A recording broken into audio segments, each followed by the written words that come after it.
Hello good morning. ഇന്നത്തെ ക്ലാസ്സിൽ നമ്മൾ introduction to mechanical and civil engineering എന്നുള്ള ടോപ്പിക്കിന്റെ മോഡൽ ക്വസ്റ്റ്യൻ പേപ്പറാണ് ഡിസ്കസ് ചെയ്യാൻ പോകുന്നത്. Okay, next question, explain the working of a 2-stroke diesel engine with neat diagram. ഈ ക്വസ്റ്റ്യന് 9 മാർക്സ് ആണുള്ളത്. അപ്പോൾ ഈ ഒരു 2-stroke ഡീസൽ എഞ്ചിൻ, ഒരു 2-stroke ഡീസൽ എഞ്ചിൻ എന്ന് പറഞ്ഞാൽ എന്താണ്? ഇതിൽ 1 സൈക്കിൾ ഓഫ് ഓപ്പറേഷൻ കംപ്ലീറ്റ് ചെയ്യാൻ വേണ്ടിയിട്ട് നമുക്ക് 2 strokes ഓഫ് ദ പിസ്റ്റൺ വേണ്ടി വരും. ഓക്കെ, ഇതിൽ തന്നെ എന്താണ് നമുക്ക് പറയാം, അല്ലെങ്കിൽ 1 revolution ഓഫ് ക്രാങ്ക് ഷാഫ്റ്റ് എന്ന് വേണമെങ്കിൽ നമുക്ക് പറയാം. ഇവിടെ നമുക്ക് എന്താണ്, ഇവിടെ സെപ്പറേറ്റ് സക്ഷൻ, എക്സ്ഹോസ്റ്റ് സ്ട്രോക്സ്, ഇതൊക്കെ ഈ ഒരു 2-stroke ഡീസൽ എഞ്ചിനിൽ എലിമിനേറ്റ് ചെയ്തിട്ടുണ്ട്. ഇവിടെ നമുക്ക് വാൾസിന് പകരം പോർട്സ് ആണ് പ്രൊവൈഡ് ചെയ്തേക്കുന്നത്. ഓക്കെ, അപ്പോൾ ഒരു 2-stroke ഡീസൽ എഞ്ചിന്റെ പാർട്സ് ഏതൊക്കെയാണ്? ഒരു സിലിണ്ടർ ഉണ്ടാവും, നെക്സ്റ്റ് നമുക്കൊരു ക്രാങ്ക് കേസ് ഉണ്ടാവും, പിന്നെ നമുക്ക് പിസ്റ്റൺ വേണം, then air inlet port,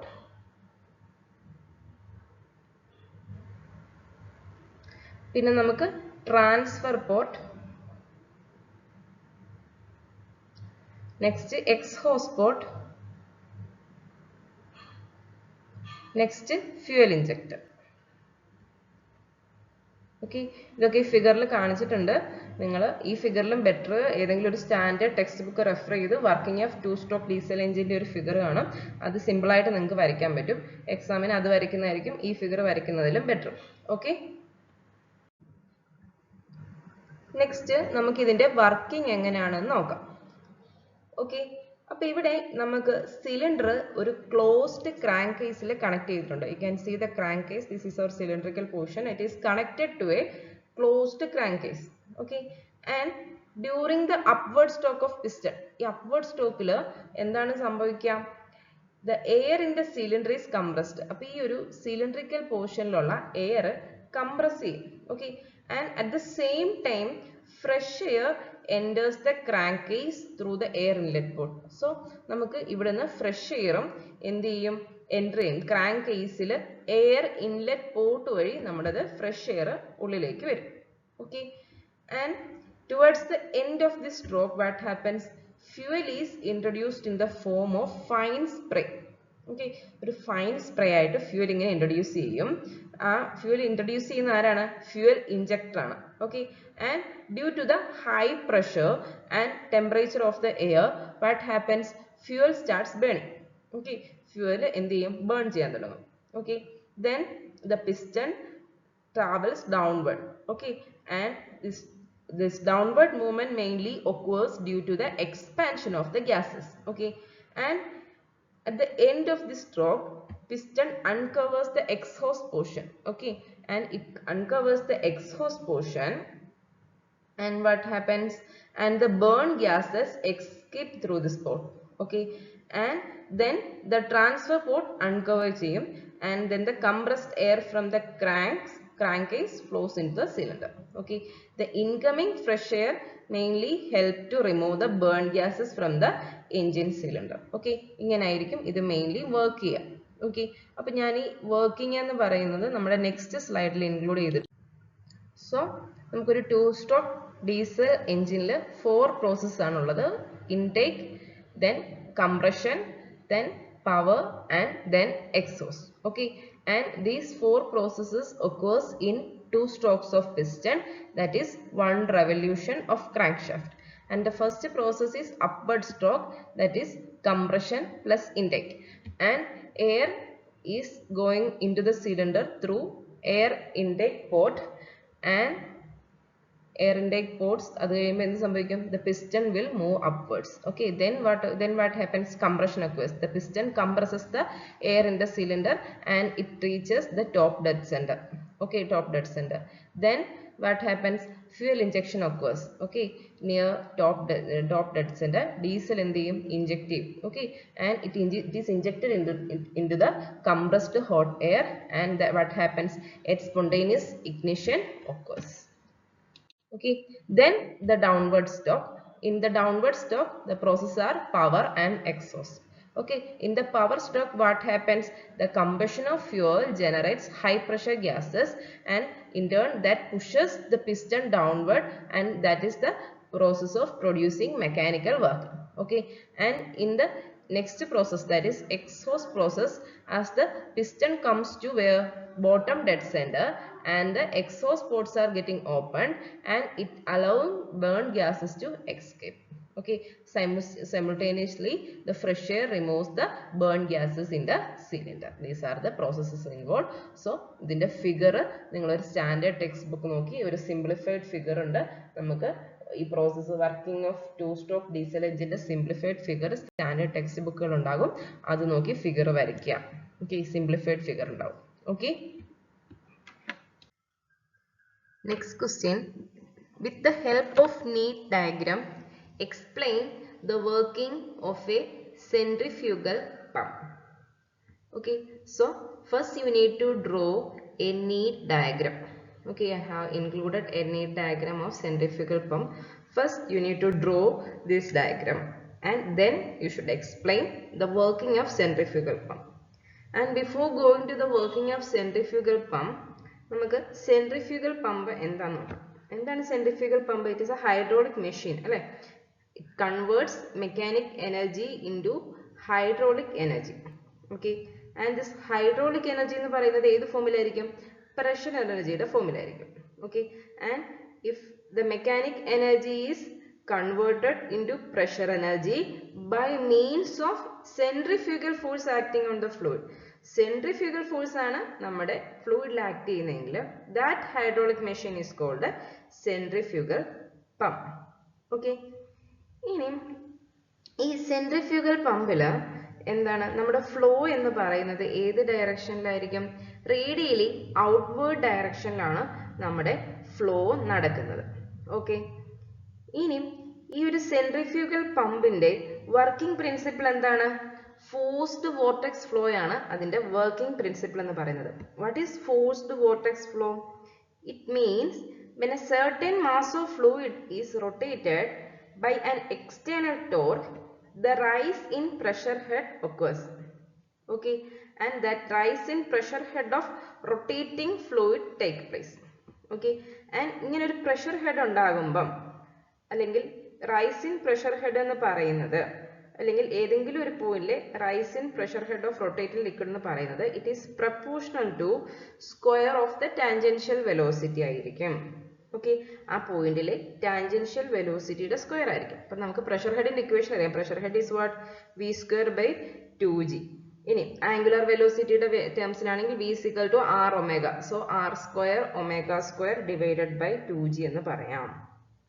okay, so നമ്മുടെ ഇംപെല്ലറിന്റെ ഔട്ട്ലെറ്റില് okay at the outlet of impeller radius എന്തായിരിക്കും? മോർ ആയിരിക്കും. ഓക്കെ, ഔട്ട്ലെറ്റിൽ റേഡിയസ് എന്തായിരിക്കും? കൂടുതലായിരിക്കും.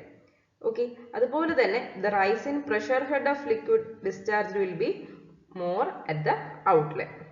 Okay, so due to this high pressure head liquid എന്ത് ചെയ്യും? ഹൈ ലെവലിലേക്ക് ലിഫ്റ്റ് ചെയ്യാണ് ചെയ്യുന്നത്.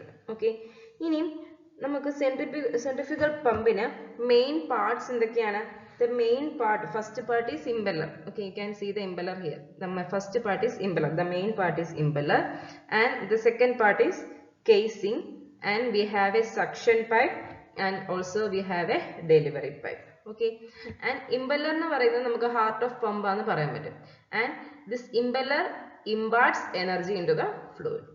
And casing, we have a casing outside the impeller, and this guides the fluid and it converts the velocity into pressure. And we are having a suction pipe. Okay, and this suction pipe brings the liquid into the pump. Okay, and we have a delivery pipe.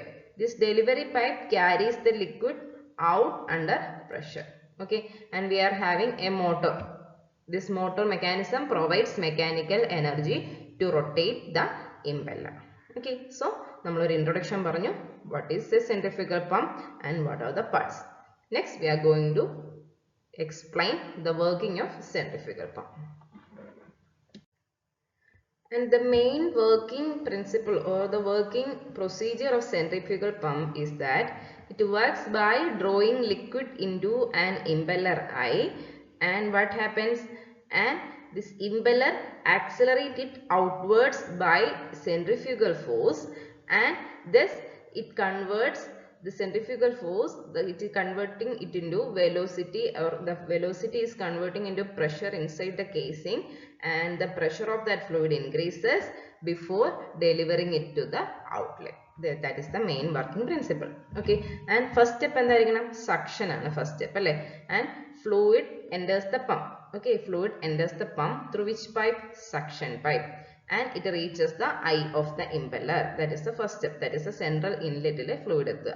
അത് കഴിഞ്ഞിട്ട് എന്ത് സംഭവിക്കും, the impeller is connected to another motor shaft. Okay, ആ motor shaft high speed rotate ചെയ്തുകൊണ്ട് ഇരിക്കുകയാണ്. Okay, okay, and ഇവിടെ നിങ്ങൾ suction pipe ൽ നോക്കിക്കഴിഞ്ഞാൽ you can see a foot valve. Okay, this foot valve is a non-return valve. Okay, it is a non-return valve. Okay, foot valve is a non-return valve. What is a non-return valve? It allows flow in one direction only, or one-way type of valve another. Okay, and it is fitted at the lower end of suction pipe. Okay, so you can write about foot valve. Foot valve is a non-return valve, and it is fitted, where it is fitted, at lower end of suction pipe.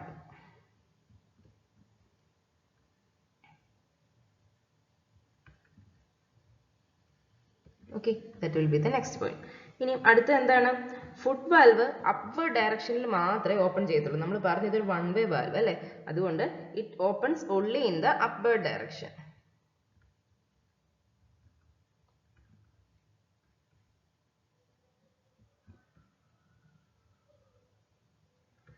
Okay, and we are having a strainer also. It will be having a strainer fitted to the lower end of suction pipe. So you can write a strainer is also fixed. A strainer is also fixed at the lower end of suction pipe.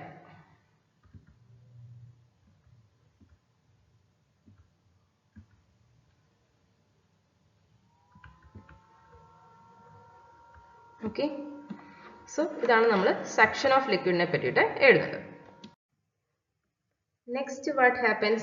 The impeller acts, right? What is impeller? Impeller is the rotating part of centrifugal pump. നമ്മുടെ centrifugal പമ്പിന്റെ നമ്മൾ സെൻട്രലിൽ കണ്ടില്ലേ, ആ rotating പാർട്ടിനാണ് നമ്മൾ എന്ത് പറയുന്നത്, impeller എന്ന് പറയുന്നത്. Okay, ഇങ്ങനെയിരിക്കും impeller. This rotating part is called impeller. Okay, and ഈ ഇംപെല്ലറിൽ it consists of backward curved veins. ഇപ്പം നമ്മൾ കണ്ടല്ലേ ഇതിൽ വെയിൻസ് പോലെ, അപ്പം ആ വെയിൻസിന്റെ പ്രത്യേകത എന്താണ്, they are backward curved veins. ഇനി ആ ഇംപെല്ലറിന്റെ സെന്ററിൽ നമ്മൾ ഇങ്ങനെ ഒരു മൗണ്ടിങ് പോലെ കണ്ടല്ലേ, അത് എന്തിൽ മൗണ്ട് ചെയ്തേക്കാണ്, it is mounted on a shaft, right, and which is connected to an electric motor. Okay, so ഇംപെല്ലറിനെ പറ്റിയിട്ട് ക്ലിയർ ആയല്ലോ. ഇനി ഇംപെല്ലർ എന്ത് സംഭവിക്കും, ഈ മോട്ടർ ഇതിങ്ങനെ പവർ കൊടുക്കുമ്പോൾ ഇറ്റ് റൊട്ടേറ്റ്സ് അല്ലേ, and this curved veins will impact kinetic energy into fluid. അവിടെ വരുന്ന സെക്ഷൻ ചെയ്ത് വരുന്ന ഫ്ലൂയിഡിൽ എന്ത് ഇമ്പാർട്ട് ചെയ്യും, കൈനറ്റിക് എനർജി ഇമ്പാർട്ട് ചെയ്യും.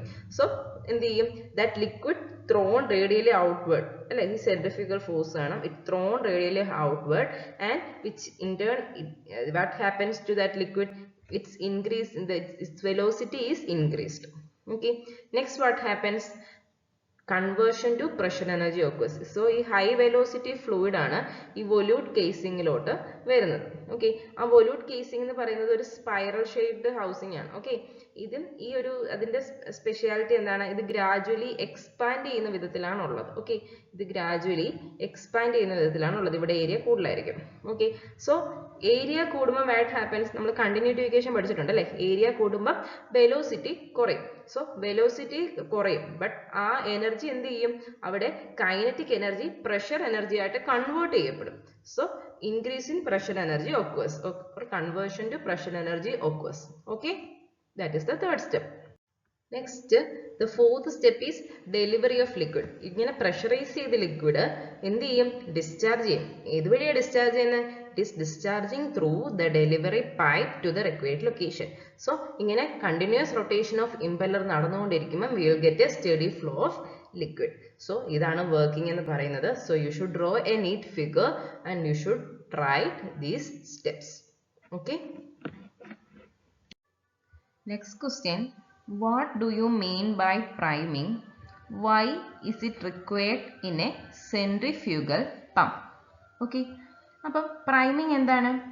Priming of a centrifugal pump എന്ന് പറയുമ്പം it is defined as the operation in which the suction pipe, we are having a suction pipe, and the casing of the pump and the portion of the delivery pipe up to the delivery valve, okay, up to the delivery valve is completely filled up from outside source with the liquid to be raised by the pump before starting the pump.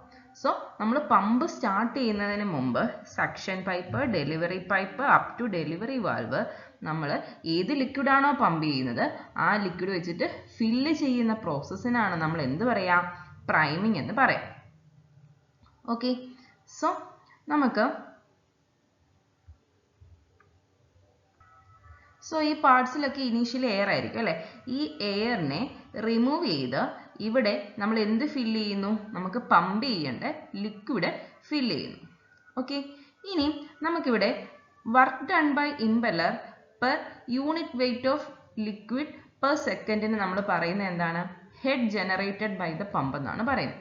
So head generated by the pump or the work done by impeller per unit weight of liquid per second. അത് എന്താണ്? അതിൻ്റെ equation ആണ് 1/g into VW2 into U2, where U2 is the tangential velocity of impeller at outlet. Okay. ഈ equation നമ്മൾ നോക്കിക്കഴിഞ്ഞാൽ ഈ equation independent of density of liquid ആണ് നമുക്ക് മനസ്സിലാവും അല്ലേ? This equation is independent of density of liquid. Okay, and what this means? This means that the pump is running in air. If the pump is running in air, the head generated will be, നമുക്ക് generate ചെയ്യുന്ന head എന്ന് പറയുന്നത് എന്തായിരിക്കും? That will be in terms of meter of air ആയിരിക്കും. Okay. ഇനി നമ്മൾ പമ്പിൽ prime ചെയ്തു, primed with water ആണ്. So head generated എന്ന് പറയുന്നത് എന്തായിരിക്കും? Head generated will be, and it is same as the meter of water. How much meter of water എന്നായിരിക്കും വരിക. ഓക്കെ. നമുക്കറിയാം ഡെൻസിറ്റി ഓഫ് എയർ എന്ന് പറയുന്നത് എന്താണ്? വളരെ ലോ ആണ് അല്ലേ? So generated head in terms of equivalent meter of water head is negligible. So നമുക്ക് വാട്ടർ സക്ക് ചെയ്യാൻ പറ്റത്തില്ല. ഓക്കെ. പമ്പിൽ നിന്ന് സക്ക് ചെയ്യാൻ പറ്റത്തില്ല. സോ ഈ ഒരു ഡിഫിക്കൽട്ടി നമുക്ക് അവോയ്ഡ് ചെയ്യാൻ വേണ്ടിയിട്ടാണ് നമ്മൾ എന്ത് ചെയ്യുന്നത്? പ്രൈമിങ് ചെയ്യുന്നത്. ഓക്കെ. ഇനി നമുക്കറിയാം പ്രൈമിംഗ് എന്ന് പറയുമ്പോൾ എയർ അല്ലെങ്കിൽ ഗ്യാസസ് അല്ലെങ്കിൽ ഏതെങ്കിലും വേപ്പർ ഒക്കെ ഉണ്ടെങ്കിൽ ആ ഒരു നമ്മുടെ കേസിങ്ങിൽ നിന്നും സക്ഷൻ ലൈനിൽ നിന്നൊക്കെ അതിനെ അവോയ്ഡ് ചെയ്തിട്ട് നമ്മൾ അവിടെ ലിക്വിഡ് ഫില്ല് ചെയ്യുന്ന പ്രോസസ്സാണ്. ഓക്കെ. സെൻട്രിഫ്യൂഗൽ പമ്പ് എന്ന് പറയുമ്പം സെൽഫ് പ്രൈമിംഗ് അല്ല. ഓക്കെ. നമ്മൾ പ്രൈം ചെയ്ത് എടുക്കണം. ഓക്കെ. സോ ലിക്വിഡ് ഇല്ല, വിത്തൗട്ട് ലിക്വിഡ് ഇൻസൈഡ് എന്ന് പറയുമ്പോൾ എന്തായിരിക്കും? അവിടെ ഒരു സ്പിന്നിങ് ഓഫ് എയർ ആയിരിക്കും ഉണ്ടാകുന്നത്. അപ്പോൾ അവിടെ സക്ഷൻ ഉണ്ടാവില്ല, അതുകൊണ്ട് ഫ്ലോ ഉണ്ടാവില്ല. Okay.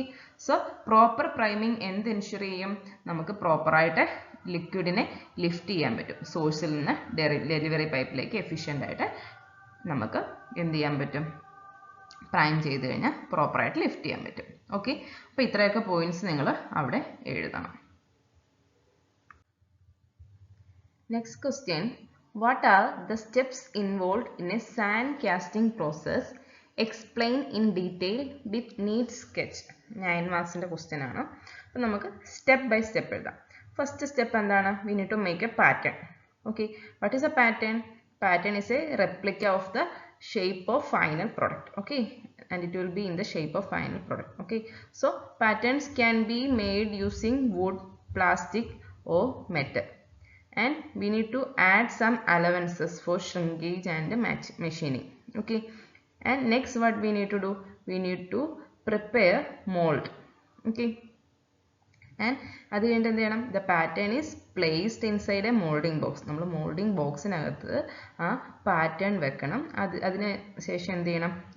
And it is packed with special foundry sand. നിങ്ങൾ ബേസിക് മെക്കാനിക്കൽ എഞ്ചിനീയറിംഗിൻ്റെ ലാബിൽ പോയിട്ടുണ്ടെങ്കിൽ, വർക്ക്ഷോപ്പിൽ പോയിട്ടുണ്ടെങ്കിൽ അവിടെ ഫൗണ്ടറി സാൻഡ് ഒക്കെ നിങ്ങൾ കണ്ടിട്ടുണ്ടായിരിക്കും. ഓക്കെ, അതായത് ഫൗണ്ടറി സാൻഡ് നമ്മൾ മിക്സ് ചെയ്യണം വിത്ത് ക്ലേ ആൻഡ് വാട്ടർ വെച്ച് മിക്സ് ചെയ്തിട്ട് അതിൽ നമ്മൾ എന്ത് ചെയ്യണം? പ്ലേസ് ചെയ്യണം. ഓക്കെ, ഇനി ഈ മോൾഡ് എന്ന് പറയുമ്പോൾ mainly it will be split into 2 halves ആയിരിക്കും അല്ലേ? ആ ടോപ്പ് പോർഷന് നമ്മൾ കോപ്പ് എന്നാണ് പറയുന്നത്, ആൻഡ് ബോട്ടം പോർഷന് നമ്മൾ ഡ്രാഗ് എന്നാണ് പറയുന്നത്. Okay, and after that we can remove the pattern. Okay, then it will leave a cavity in the and which will be in the shape of the product shape. Okay, that cavity will be in the shape of our product's shape. Okay, and this is the figure. Ee figure on ningal varichu vekanam. Okay, and after that we need to do core. Okay, core making. Okay, and that portion on optional. Okay, if the casting hollow sections okay ഉണ്ടെങ്കിലാണ് നമ്മൾ core ഉണ്ടാക്കേണ്ടത്. Okay, and core made of sand ആണ് നമ്മൾ എന്ത് ചെയ്യുന്നത്? Insert ചെയ്യുന്നത്. Okay, ആ mould ക്യാവിറ്റിയിലോട്ട് നമ്മൾ insert ചെയ്യുന്നത്. ഓക്കെ, അത് വേണ്ടി കോറിനെ സപ്പോർട്ട് ചെയ്യുന്നിടത്തണം അല്ലേ? So cores are supported by core prints in the mould. Okay, and next നമ്മൾ എന്ത് ചെയ്യണം? മെൽറ്റിംഗ് ആൻഡ് പോറിംഗ് എന്നുള്ളതാണ് 4th സ്റ്റെപ്പ്. ചൂസൺ മെറ്റൽ, നമ്മുടെ അയൺ, അലൂമിനിയം, ബ്രോൺസ്, സ്റ്റീല്, ഏത് മെറ്റലാണോ ചൂസൺ മെറ്റൽ നമ്മൾ എന്ത് ചെയ്യണം? മെൽറ്റ് ചെയ്യണം. എവിടെയാണ് മെൽറ്റ് ചെയ്യുന്നത്? ഫർണസിലാണ് മെൽറ്റ് ചെയ്യുന്നത്. Okay, then that molten metal is poured into the mold cavity. Okay, and it is poured through a gating system, and that gating system consists of spur, runner and riser. Okay, and next step, 5th step എന്ന് പറയുന്നത് എന്താണ്? Cooling and solidification ആണ്. Okay, ആ molten metal എന്ത് ചെയ്യണം? Cool ചെയ്ത് solidify ചെയ്യണം അല്ലേ? ഇൻസൈഡ് ദ മോൾഡ് ഇരുന്ന് അത് കൂളായി സോളിഡിഫൈ ആവും. ഓക്കെ, ആൻഡ് കൂളിംഗ് ടൈം ഉണ്ട് അല്ലേ? കൂളിംഗ് ടൈം എന്ന് പറഞ്ഞാൽ എന്തിനെ ഡിപ്പെൻഡ് ചെയ്തിരിക്കും? നമ്മുടെ മെറ്റൽ ഏത് ടൈപ്പാണ്, അല്ലെങ്കിൽ നമ്മുടെ തിക്നെസ്, അല്ലെങ്കിൽ മോൾഡിൻ്റെ സൈസ്, ഇതിനൊക്കെ ഡിപ്പെൻഡ് ചെയ്തിരിക്കും. ഓക്കെ, അതിനുശേഷം എന്ത് ചെയ്യണം? Shake out and finishing. Solidify ചെയ്ത് കഴിഞ്ഞാൽ മോൾഡ് നമ്മൾ എന്ത് ചെയ്യും? നമ്മൾ ബ്രോക്ക് ചെയ്ത് കഴിഞ്ഞിട്ട് അതിൻ്റെ കാസ്റ്റിംഗ് ഒക്കെ റിമൂവ് ചെയ്യും അല്ലേ? അത് കഴിഞ്ഞിട്ട് എക്സസ് സാൻഡ് ഒക്കെ ഉണ്ടെങ്കിൽ ക്ലീൻ ചെയ്ത് നമ്മൾ ഫിനിഷിങ് ഓപ്പറേഷൻ ചെയ്യും. അതായത് grinding, machining or heat treatment, എന്താണ് ഫിനിഷിങ് വേണ്ടത് ആ ഫിനിഷിംഗ് ഒക്കെ നമ്മൾ ചെയ്യും. ഓക്കെ, നെക്സ്റ്റ് എന്തെങ്കിലും ഡിഫക്റ്റ് ഒക്കെ ഉണ്ടെങ്കിൽ അത് ഇൻസ്പെക്ട് ചെയ്ത് കഴിഞ്ഞിട്ട് നമ്മൾ എന്ത് ചെയ്യും? അതിനെ കറക്റ്റ് ചെയ്ത് വെക്കും. ഓക്കെ.